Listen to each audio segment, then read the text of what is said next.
Bom dia, graça e paz do Senhor Jesus Cristo a todos. Mais uma manhã, mais um dia maravilhoso que o Senhor preparou para nós. Estamos aqui para poder contemplar as maravilhas de Deus, não só nesse dia abençoado, mas também pela palavra dele. Vamos estar orando para dar início e vamos nos preparar para receber o de melhor de Deus para a minha vida, para a sua vida. Amém? Feche seus olhos, vamos fazer essa oração juntos. Senhor, meu Deus e Pai, obrigado, Senhor, por mais esse dia. Obrigado por tuas misericórdias renovadas sobre nossas vidas. Obrigado pela oportunidade, mais uma vez, o Senhor nos concede estar aqui diante dessa câmera para poder fazer aquilo que o Senhor botou em meu coração, trazer a sua mensagem, a sua palavra. Pai, eu te peço, em nome de Jesus Cristo, que os corações estejam preparados para ouvir a tua voz. Para isso, meu Deus, eu me coloco diante de ti, te pedindo perdão pelos meus pecados, pedindo que o Senhor purifique meus pensamentos, meu coração, unja, Senhor, meus lábios para ser um instrumento usado por ti nessa manhã.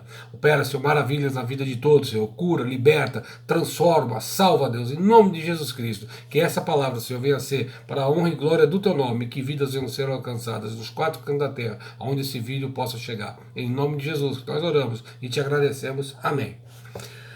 Mais uma vez, bom dia, meus queridos. Vamos ler. A palavra de hoje se encontra no livro de 2 Reis, capítulo 5.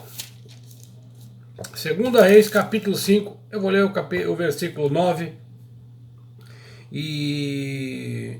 Isso, o 9 e o 10. Vou ler o 9 e o 10. Amém? 2 Reis, capítulo 5, versículo 9 e o 10. Veio, pois, Naamã com seus cavalos e os seus carros e parou à porta da casa de Eliseu. Então Eliseu lhe mandou um mensageiro dizendo: vai, lava-te 7 vezes no Jordão, e a tua carne será restaurada e ficarás limpo. Vai, lava-te 7 vezes no Jordão, e a tua carne será restaurada e ficarás limpo. Amém, meus irmãos?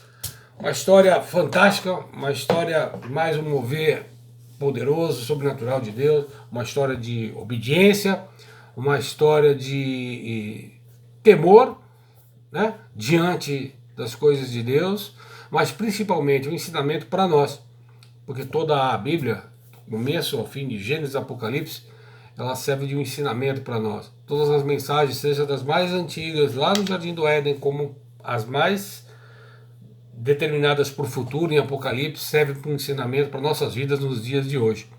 Nós vemos aqui a história de Naamã. Quem era Naamã? Vamos ver o que a palavra de Deus diz. Naamã, comandante do exército do rei da Síria, era um grande homem diante do seu senhor e de muito conceito, porque por ele o Senhor dera vitória à Síria. Então nós vemos que Naamã era um homem de guerra, é o general do exército da Síria. Agora, por causa de Deus, Deus era com ele e dava a vitória. Então ele era um homem de guerra, mas ele tinha um problema, ele era leproso. Meus amados, a lepra naquela época era algo assim abominável. As pessoas tinham que viver excluídas da sociedade, tinham que viver em aldeias afastadas das cidades. Então agora você imagina um homem que era um herói de guerra, um herói do povo, onde Deus o abençoava e por ele dava a vitória à nação. Só que ele era leproso. Mais ainda, ele não demonstrava, ele não deixava que as pessoas soubessem, porque ele escondia essa lepra. Ele usava roupas, todas fechavam seu corpo inteiro, né, com toda a parafernália que ele podia ter na época, e escondia essa lepra de todos que viviam com ele. Né? A esposa dele sabia o que ele tinha. E a esposa dele, certa hora, chega um momento que ela comenta, né? Tinha uma serva dela, uma escrava, vamos colocar assim, que era de Israel, que tinha sido levada cativa, que estava a serviço da esposa dele. Né? Só que essa menina, ela era de Deus. Aqui a palavra diz justamente isso. Né? Disse ela aqui, ó. Saíram as tropas da Síria, da terra de Israel, levaram cativa uma menina, que ficou ao serviço da mulher de Naamã. Disse ela a sua senhora: tomara o meu senhor estivesse diante do profeta que está em Samaria, ele o restauraria da sua lepra. Veja bem, veja que palavra profética, né, como que essa menina foi usada por Deus para falar a patroa dela, vamos colocar assim. Ela estava lá como uma escrava, uma serva, né? E ela vira e fala assim: tomara o meu senhor Naamã tivesse lá em Samaria, porque ele seria curado da sua lepra. Ela sabia do problema que ele tinha, ela sabia que se ele estivesse lá em Samaria, ele seria curado por causa de um homem de Deus. Mas você veja, que daí a esposa chega, comenta, isso gera toda aquela comoção ali entre eles, né? Primeiro, aceitação. Segundo, de reconhecer o Estado, sim, precisamos de ajuda. Aí ele foi falar com o rei, no caso daqui da Síria, manda uma carta para o rei de Israel, com todas as recomendações, com presentes, com isso e aquilo, né? Como se o rei de Israel pudesse fazer algo. Isso que é incrível. Dizendo, olha, o meu general vai chegar aí e tal, eu quero que você tome providência e que ele seja tratado aí. Bom, mandou uma carta de recomendação indicando que ele estava indo. Agora veja bem, olha o que o rei fala ao receber essa carta. O rei de Israel: acaso sou eu, Deus, com o poder de tirar a vida ou dá-la, para que esse envie a mim um homem para curá-lo de sua lepra? Veja bem, o próprio rei de Israel fala: agora sou eu, Deus. Como que eu vou fazer? Sou eu, Deus, agora para curar ele da lepra? Porque a lepra era algo que não tinha cura, né? Nós sabemos que no Novo Testamento, nós vemos com a vida de Jesus, Jesus curou leprosos, mas naquela época, o que eles faziam? Eles oravam, clamavam a misericórdia de Deus, mas o próprio Deus de Israel diz exatamente isso. Mas o que acontece? Ele se conturba, ele acha que isso aí é uma provocação para eles entrarem em guerra, né? Ele vira e fala o seguinte: notai, pois vede, porque, olha aqui, notai, pois vede que procura ter um pretexto para romper comigo. Ou seja, porque havia um pacto, havia paz entre o povo da Síria e o povo de Israel. Só que daí ele achou que com tudo isso era uma maneira de provocação para romper com ele, né? Ele se preocupou, rasgou suas vestes, já entrou em oração. Só que Eliseu estava próximo do rei, né? E percebeu, Eliseu, o homem de Deus, o qual a menina tinha se referido, profeta de Deus. Aí Eliseu fala, é a palavra que eu li agora no início. Eliseu diz o seguinte: veio, pois, Naamã. Não, Eliseu diz o seguinte: deixa ouvir a mim, e saberás que há profeta em Israel. Eliseu falou isso ao rei: deixa ele vir, que ele vai saber que tem profeta aqui em Israel.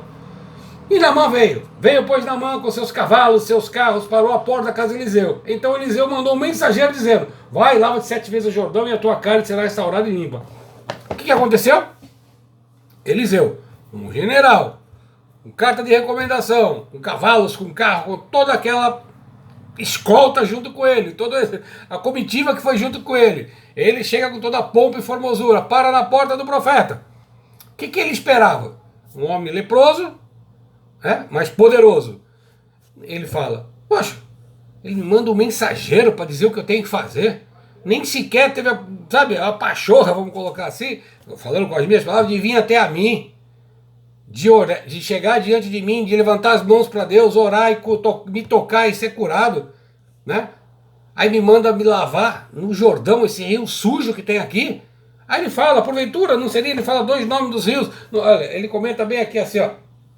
Vou ler para não ficar também só nas minhas palavras, depois eu vou explanar sobre isso. Ele fala assim, ó: não são, porventura, Abana e Faar, rios de Damasco, melhores do que todas as águas de Israel? Você vê que a soberba fazia parte dessa lepra do coração dele. Ele fala assim: poxa, o que eu tenho que descer nas águas aqui desse rio Jordão, que era um rio sujo, né? Ele quer comparar aqui os rios lá de Damasco, da terra dele. Ele fala: não são melhores do que todas as águas de Israel? Veja o que é a soberba e prepotência. Ele está diante do homem de Deus, você não está diante dele. Ou seja, ele comenta com seus soldados que estão à volta dele. Mas daí, a palavra não menciona quem é esse, vira e fala para ele assim: se por acaso ele mandasse você fazer algo bem mais difícil, vamos dar um exemplo, vamos conjecturar agora na tela. Se mandasse você fazer algo, pensa você em alguma coisa que fosse difícil, como o pessoal não fala em penitência, fala quando a pessoa está em pecado, o pessoal não fala em promessa, não fala um monte de coisa. Se ele mandasse você fazer algo assim que fosse algo absurdo, mas muito mais dificultoso, ou com mais pompas, ou que aparecesse diante dos outros, né? Você não faria? Agora ele vira e fala assim: por que ele mandou você fazer isso que é fácil? Você não faz? A palavra diz o seguinte: e voltou-se e foi com indignação. Então chegaram a ele os seus oficiais e disseram: meu pai, se te houvesse dito, profeta, alguma coisa difícil, acaso não faria? Quanto mais, já que apenas te disse: lava-te e ficarás limpo. Então desceu ao Jordão e mergulhou 7 vezes, conforme a palavra de Deus, e sua carne tornou como carne de uma criança, e ficou limpo. Meu amado, bastou ele obedecer, bastou ele ouvir a voz do homem de Deus, bastou ele ouvir os conselhos de quem estava à sua volta. Ele foi e mergulhou 7 vezes. Agora pensa comigo, vamos falar agora da nossa vida, dessa lição para nós hoje. Quantos hoje que estão, meus amados, quantos que estão em posição, quantos que estão em posição de status, quantos estão com situações financeiras maravilhosas, quantos estão acima de qualquer suspeita, aparecendo na mídia, aparecendo em redes sociais, quantos que estão determinando até mesmo, ou vamos falar mais, você dentro de uma igreja, de um ministério, quantos que estão na posição de destaque, certo? Heróis de guerra, vencendo, o povo te, entre aspas, te idolatrando, mas estão com lepra, estão cheios de pecados, estão podres. Quantos estão com pecados ocultos dentro de si, mas continuam obtendo vitórias, porque a mão de Deus é contigo? Quantas pessoas? Isso é mais um puxão de orelha, é mais um chamado à realidade, mais um chamado a que todos venham se fazer uma autoanálise, que a gente possa realmente olhar para dentro de cada um de nós e vermos aquilo. Porque às vezes a gente se coloca numa posição que está acontecendo as coisas, Deus está me usando, Deus está fazendo, eu não tenho problema, mas o pecado está aí dentro de você, a lepra está aí dentro de você. E mais do que isso, muitas das vezes Deus usa as pessoas pequenas para falar contigo. Deus usa as pessoas mínimas, pequenas, que você não dá valor, para revelar o teu problema, só que você não dá atenção. Então para hoje, meu amado. Pare e escute o que Deus está querendo falar.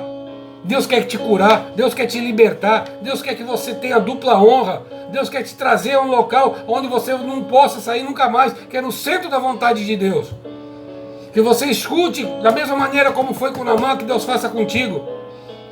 Você acha que o que passou na cabeça dele? Ele não comenta isso, ele comenta somente que ele queria um atendimento especial, ele queria uma atenção melhor. Quantos hoje não querem isso?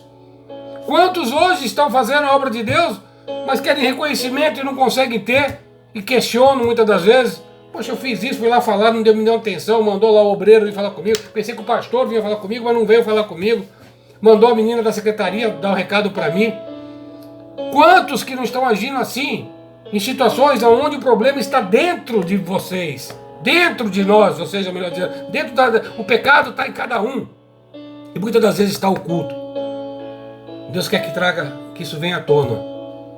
Que realmente hoje a palavra de Deus possa te purificar, que a palavra de Deus possa te limpar, que você dê ouvido, que você fique atento ao que o Espírito Santo de Deus está querendo falar na sua vida nessa manhã. Que você faça assim como Naamã. Aceite, se coloca numa posição de submissão, se coloca diante de Deus. Se humilhe. Peça para que Deus traga à tona aquilo que está atrapalhando o teu relacionamento com Ele. Se Deus mandar você mergulhar 7 vezes, mergulhe 7 vezes. Porque você pensa, Naamã mergulhar na primeira, levanta da água, nada. Mergulha a segunda, levanta da água, nada. Mergulha a quarta, levanta a água, nada. Mas ele em nenhum momento fala que ele deixou a dúvida entrar no seu coração. Ele deu 7 mergulhos. Em nenhum momento fala que ele murmurou ou questionou. Ele fez apenas e cumpriu o que a palavra de Deus determinava. Você veja que tem algo maravilhoso com o número 7 diante de Deus. Deus criou o mundo e ao 7º dia descansou. Na palavra de Deus, quando o povo de Israel, o povo de Deus estava cercando Jericó para que as muralhas caíssem, Deus ordenou que eles rodassem 7 vezes. E no 7º dia, 7 vezes, no 7º dia, tem algo incrível que Deus tem, sempre na palavra de Deus, com o número 7, fora tantas outras passagens que existem também, correlacionadas ao número 7. Né? Nós estamos falando do número do dia, estamos falando do poder de Deus sobre a sua vida. Naquela época, quando o povo rodeava a cidade, ele mandou que o povo rodeasse calado, que ninguém desse um pio. Por que isso daí? Porque com certeza ia ter os murmuradores, com certeza teria os questionadores. Tá ficando maluco, ficar rodando que nem doido aqui, ficar rodando, rodamos ontem, vamos rodar hoje. Mas o povo obedeceu, não deu um pio, cada um assimilou para si aquilo que Deus determinou. E com Naamã foi a mesma coisa, ele desceu as águas sem questionar, foi curado da sua lepra, do seu pecado. Reconheceu que é o Deus de Israel Todo-Poderoso, é o único Deus. Que você nessa manhã, ao ouvir essa palavra, compreenda que Deus quer te tratar, quer te curar. quer te libertar desse pecado que está dentro de você. Muitas das vezes nem a sua esposa sabe, muitas das vezes não tem ninguém sabendo, mas Deus usa as pessoas para que revelar. Que você se conserte com Deus, que você faça realmente um concerto com Deus, para que Deus possa te honrar plenamente no seu ministério, na sua família, na sua vida pessoal, na sua vida profissional. Essa palavra a gente pode trazer lição para todas as áreas de nossas vidas. Mais uma vez eu falo, um homem poderoso, general, mas ele ouviu o que uma serva, escrava, falou à sua esposa e foi buscar ajuda. Mesmo assim, com orgulho, com prepotência, a primeira instância não aceitou, mas Deus insistiu e falou o coração dele. Muitas das vezes você já passou pela essa primeira fase. O teu pecado já foi revelado, o teu problema já foi revelado e você está relutando. Como se falasse que eu não preciso, não é bem assim, hoje em dia não é bem assim. Deus não mudou, Deus é o mesmo de ontem, o mesmo de hoje, será eternamente. Então Deus está falando com você. Você sabe que é com você. Que você, simbolizando esses 7 mergulhos, faça isso na sua vida. Faça um propósito com Deus. A maneira que Deus botar no teu coração. Se você tiver que fazer um propósito de oração de 7 dias, simbolizando os 7 mergulhos, faça. Se Deus botou no teu coração nesse instante agora fazer um propósito de jejum de 7 dias, faça. Saiba que é o Espírito Santo falando ao seu coração. Agora, meu querido, você que não conhece Jesus Cristo, você que não tem sua vida, entregue a Jesus, mas está assistindo esse vídeo, que você receba essa palavra também. Porque o amor de Deus, a graça infinita do nosso Senhor Jesus Cristo, que é o favor imerecido, eu não mereci, você não merece o que Ele fez por nós naquela cruz. Mas Ele quer te limpar, Ele quer te purificar. Porque o próprio Jesus disse: vós já estáis limpos pelas palavras que vos tenho dito. Então que essa palavra que você ouviu nessa manhã possa ter o poder de te purificar, de te limpar, de te restaurar. Mas para isso, deixa Jesus entrar na sua vida. Deixa Ele fazer morada no seu coração. Confia no Senhor que mais Ele fará. Muitas das vezes a tua lepra você está sentindo na carne verdadeiramente. Você está passando por problemas seríssimos em que você se envolveu. Você está passando por problemas seríssimos que através da sua vida a sua família está passando. Você está passando por problemas seríssimos de enfermidade. Você possa estar passando por problemas seríssimos de desemprego, falta de provisão em casa. Você possa estar passando por problemas seríssimos dentro de você mesmo, com um vazio. Essa palavra que hoje já virou moda, falar de depressão, no qual você se questiona, você não consegue achar resposta para o seu eu mesmo. Jesus há de te responder. Jesus há de manifestar o amor dele na sua vida, fazendo morada no seu coração. O convite que ele fez há mais de 2.000 anos atrás, está valendo para hoje. Vinde a mim todos vós que estáis cansados e oprimidos, e eu vos aliviarei. É Jesus que te convida. A palavra fala, a gente quando tem na igreja, a gente tem o costume de falar, né? Aquele que quer aceitar Jesus Cristo, mas é entre aspas, eu falando agora aqui, é um pouco de arrogância e prepotência do ser humano, porque a palavra fala que foi Ele que nos escolheu. Ele que nos escolheu fez o convite. Nós estamos aceitando o convite de Jesus para que Ele faça morada em nossas vidas. Nós estamos aceitando Ele em nossa vida como nosso único e suficiente Salvador. Mas foi Ele que nos escolheu. Foi pelo amor dEle que você escolheu Deus para estar ouvindo essa mensagem de hoje. Saiba que essa mensagem, meu amado, eu falo isso não para te assustar, mas é a mais pura realidade. De repente, possa ser a última mensagem, o último convite que Deus possa estar fazendo para querer te salvar e salvar a sua família. Pode ser a última vez que você possa ouvir a minha voz falando essa mensagem para você. A gente não sabe os minutos seguintes da nossa vida, os segundos seguintes. A gente não sabe o que Deus tem preparado. Mas a palavra fala, louco, ainda hoje pedirão a sua alma. O que tem preparado? Para quem será? Então você para e pense a vida que você está vivendo, longe de Deus. Você já ouviu várias vezes a pessoa te chamando, te convidando para ir para a igreja, te convidando para participar de uma reunião, para ouvir a palavra de Deus. Muitos outros, sem te conhecer, chega e fala, acaba revelando, como essa menina revelou o pecado, acaba falando da sua vida, você não entende, ainda acha que alguém foi falar da sua vida para ela.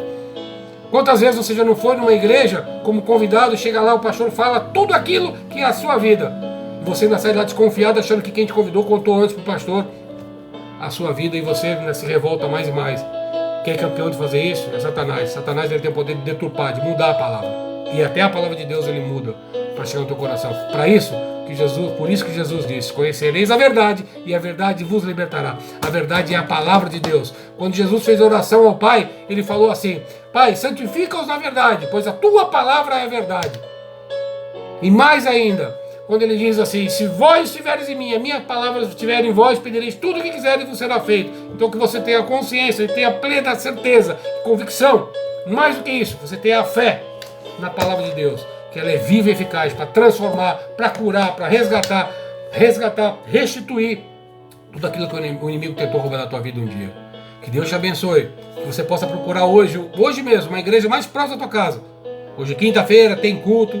Procura um pastor, procura quem estiver na porta da igreja, um obreiro, um atalaia, não sei quem possa lá para te receber, para que você possa conversar e ser direcionado, e abra teu coração, deixa Jesus fazer morada, deixa Jesus governar a tua vida, e você verá as plenitudes, você será curado dessa lepra, desse pecado, que possa vir estar te paralisando, causando tantos problemas. Faça como Naamã, não questione, mergulhe 7 vezes. Amém? Que Deus possa te abençoar, que seja realmente um dia de vitória, de conquista, de realizações na sua vida e toda a sua família. Que o grande amor de Deus Pai, a graça do nosso Senhor Jesus Cristo e as doces consolações do Espírito Santo seja sobre a tua vida e toda a sua família. Amém. Até amanhã, querido.